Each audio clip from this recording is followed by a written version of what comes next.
Guys, বাইরে এখন gas পাওয়া যাচ্ছে না। আজকে পুরো আমি গ্যাসের অফিসে গিয়ে কথা বলেছি, মানে ওরা বলেছে 1 বছর প্রায় এখন গ্যাসের কথা ওরাও বলতে পারছে না গাড়ি ঢুকবে কি ঢুকবে না।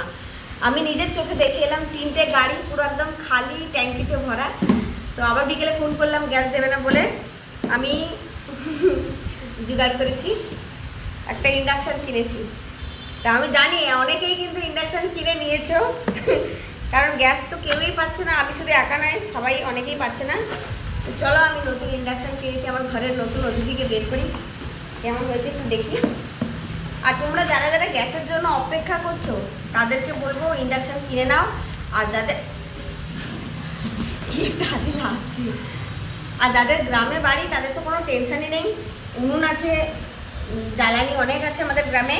আমারও যদি গ্রামে থাকতাম ইন্ডাকশানের দরকার ছিল না। বাবারে বেরাচ্ছে নাকি। আমি নিতে চেয়েছিলাম কিন্তু প্রেস্টিজের, কিন্তু আমাকে সেই বাজাজ কিনে নিয়েছে। বাজাজের বিশাল বড় ফ্যান, যেটাই আনতে দিতে বলছি আনতে বলে সেই বাজাজে কিনে নিয়ে আসে, কেন আমি বুঝি না। আজকে আমার ঘরে মানে আমার রুমে আর কি, আমি গ্যাসের জন্য গ্যাস ছিল না বলে ইলেকট্রিক কেটলে ভাত ফুটিয়ে খেয়েছি। তোমরা কি কখনো খেয়েছো? খেলে কমেন্ট করে জানিও, ইলেকট্রিক কেটলে কেউ কখনো ভাত ফুটিয়ে খেয়েছো কিনা। দেখো ভালো লাগছে। এবার তো উঠবে কারেন্ট বিল, আর কিছু হোক না হোক, কি বলো?